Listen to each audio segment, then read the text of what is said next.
To Deputy Brid Smith. On a similar vein, Taoiseach, I want to put it to you that the government's strategy on pay is now beginning to unravel. And your strategy was originally to isolate the teachers in the ASTI who did not agree to the Lansdowne Road agreement. They overwhelmingly rejected the conditions of Lansdowne Road.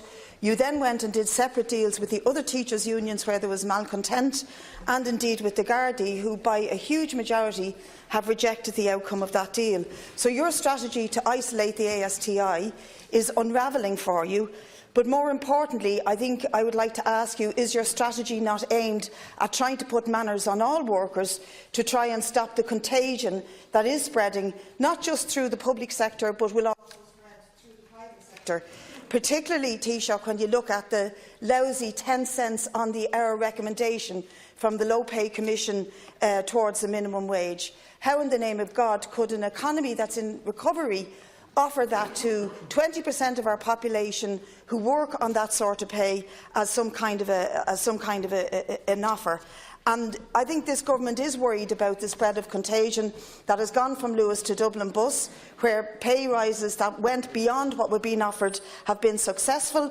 And I welcome the fact that the Gardaí and the teachers are standing outside that process and demanding justice, because it's worth reminding the House that the FEMPI legislation, which was brought in by the previous Speaker originally, has reduced the pay of public sector workers by a huge amount, insofar as over 230,000 public sector workers who earn less than 60,000, the vast majority earning less than 40,000 a year, have year on year for 5 years lost 27,000 in total for each worker. That is a huge cut and a huge loss to those public sector workers in order to bail out the banks. And indeed, Taoiseach, I think we should remind ourselves in this House, when we're talking in terms of pay and pay increases, what money we are on, what money you are on, what money other ministers are on, and think about how we compare and how we look to others. I want to give a special mention to the nurses, because in a hospital today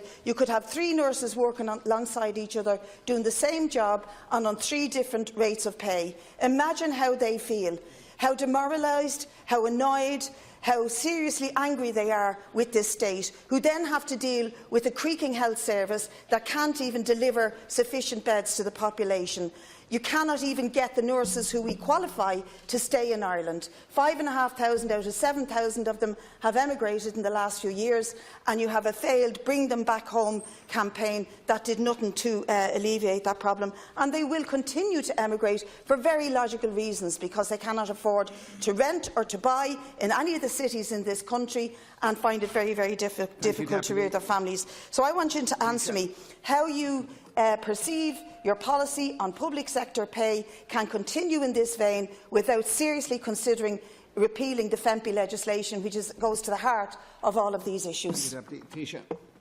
Well, as pointed out in a question from Deputy Howland, obviously the Government are very anxious that the mechanisms of the state would be used and used well to encourage people to engage in there and deal with matters where industrial action either has taken place, is threatened or is a cause of concern. That's what these mechanisms are for. And Lansdowne Road, within the Public Pay Service Agreement, is the area that Government believe can deal with the vast majority of these. As you know, 2 teacher unions have accepted. The AGSI is outside that fold at the moment. I'm glad and happy that the AGSI and the GRA have agreed to meet with the Minister for Justice. They will find the Minister very attentive to their particular problems, and I do hope that, arising from those discussions, that matter can proceed forward. The Low Pay Commission, for your information, was set up with a particular purpose in mind: to be objective, to be independent, to declare to Government what, in their view, would be an appropriate rise for low-paid employees in respect of the minimum wage. That's the reason it was set up, and the Government followed suit on after it being set up in implementing the recommendation of the Commission.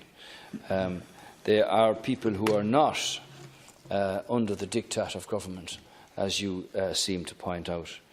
I'd also say to you that the situation insofar as health is concerned, with a budget of over £14.5 billion now, the HSE offer permanent contracts to young nurses coming out, permanent employment to nurses who have been on temporary employment, and the discussions are going on in respect of the incremental rights of those nurses who were graduates for a number of years and did not receive those rights. The Minister for Health has already spoken to the Minister for Public Expenditure, and we hope that that matter too can be resolved. Deputy Smith.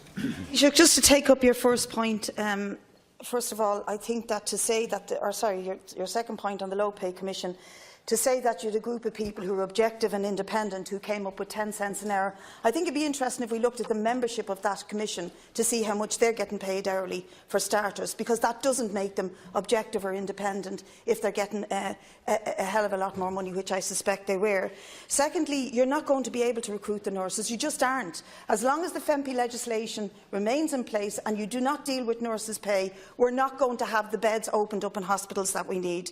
And I want to argue that there are measures we could take which could repeal the FEMPI legislation with a cost of £2.1 billion to the state.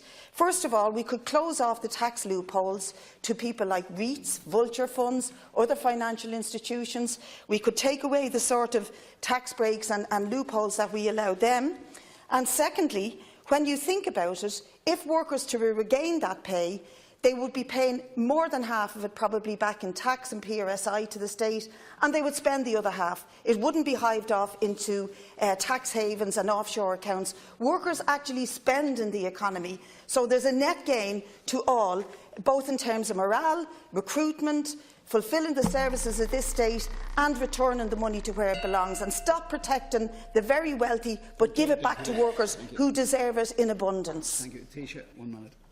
Well, I repeat again for you, the Low Pay Commission is comprised of people who have not, who are not being dictated to by government, saying this is what you must do. They have terms of reference to look at what might be an appropriate increase in the minimum wage for low-paid workers, and they proceed and do that completely independently and objectively. And you don't seem to want to accept that, but that's the fact. They are not dictated to by government, nor should they be, and they wouldn't be operating as an independent entity if that were so. There's been an increase of 1,163 nurses employed in the public health service. It's 35,712 now, from August 2014 to August 2016. The numbers had fallen by 4,000 from 2007 to 2014. I've pointed out to you that the matter of the incremental credit for the 36-week clinical placement undertaken by fourth-year student nurses was abolished by the government in office back in December 2010 as part of a number of measures to reduce public service pay bills. And previously, on taking up employment with the HSE, nurses following graduation would go on to the second point of the scale after 16 weeks. Recommendation has been made that that should be paid, and the two ministers are speaking about that matter.